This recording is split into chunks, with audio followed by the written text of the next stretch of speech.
Capricorn, Sun, Moon, Rising. So let's see your energy ngayong July 2026 using tarot and oracle cards.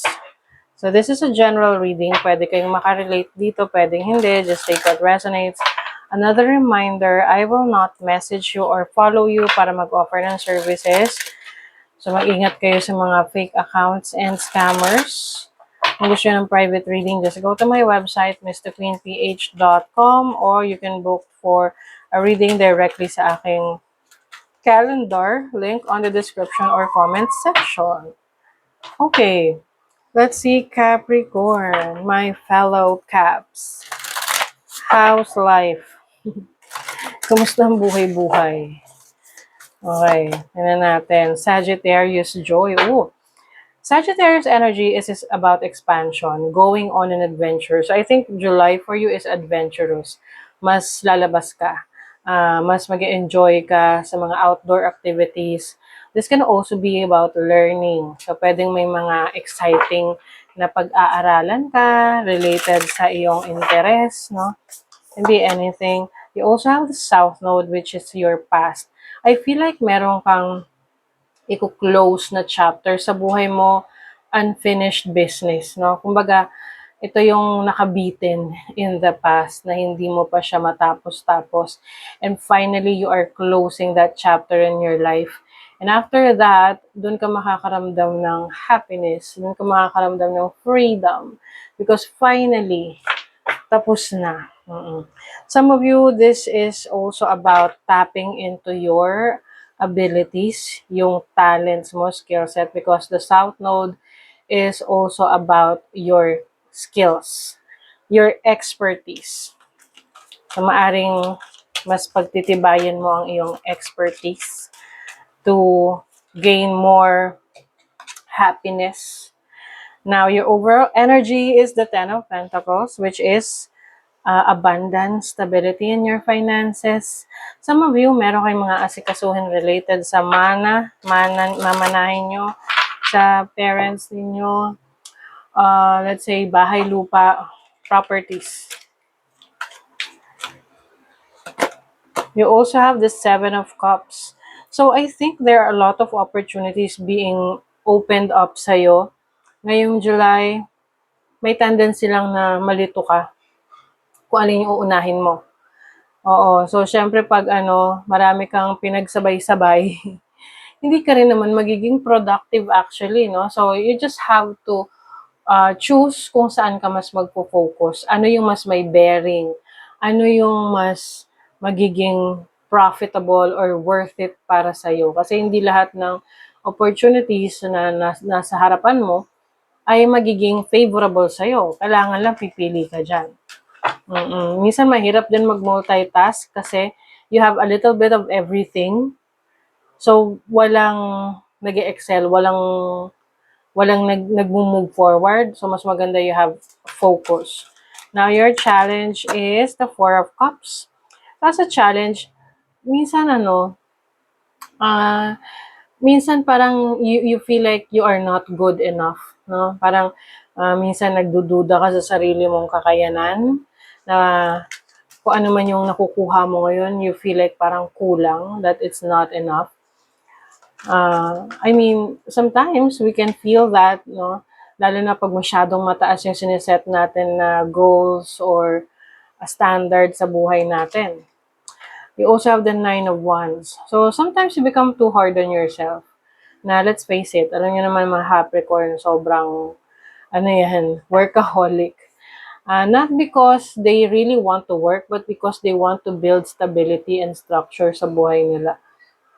So, kumbaga, kung hindi nila kailangan gawin yun, hindi naman magtatrabaho mga Capricorn. 'Di ba? Kaya lang, bata pa lang mga Capricorns, marami ng responsibilities. So, yun talaga yung tumatak sa isip nila. Now, the challenge para sa'yo is to believe in yourself na you're good enough. What you can bring to the table is good enough. Na kung ano yung kaya mo ngayon, that's enough. No? Kumbaga, sapat na yun. Your opportunity of the Six of Swords, meron kang oportunidad na may i-pursue, mayroong paglipat or this is like a transition. So, yung iba sa inyo, may nagta-transition kayo from a previous place going to a new place. For example, transition ng trabaho. Kung dati ikaw ay empleyado, nagta-transition ka in becoming self-employed or meron kang sarili mong business. You have the Knight of Swords. So, you have the opportunity to make things faster. No? So, kumbaga, kaya mong mag-work under pressure, kaya mong madaliin or bilisan yung pag-move mo or yung yung transition mo. You also have the King of Pentacles as a blessing. You are a blessing to yourself. Okay? Ikaw yung greatest asset mo, Capricorn. With the King of Pentacles, you have the power. It's like in your hands. Nasa mga kamay mo na yan. You have the control. You also have the Seven of Wands. This is protection and also boundaries. So, mas magiging blessed ka or mas makakatanggap ka ng blessings if you know how to protect yourself. Na kumbaga, hindi lahat i-welcome mo, hindi lahat hahayaan mong makapasok sa space mo, kumbaga. You know how to set those boundaries. And pag yan ay na-master mo, marami ka pang pwedeng ma-achieve kasi kaya mong kontrolin yung paligid mo. There's an ending here, no? I think this is part of the release or part ng transition mo. May pagtatapos, okay? So you are removing or ending a cycle in your life to move to a new direction. Merong redirection for some of you. You don't have to worry kasi lahat ng kailangan mo provided sa'yo. Whatever, wherever you are headed, no? Kung saan man papunta yung direksyon na tinatahak mo. You also have the energy, the vitality, the abundance, the life force. You're going to speak up if you avoid conflict to keep the peace. You start a war inside yourself. So I think mas magiging open ka sa ideas mo, mga gusto mong sabihin, opinion mo, na hindi porket open ka sa opinion mo, it doesn't mean na naghahanap ka na ng away or ng gulo. It's just that you are more open to discussion, no? To conversations na hindi porket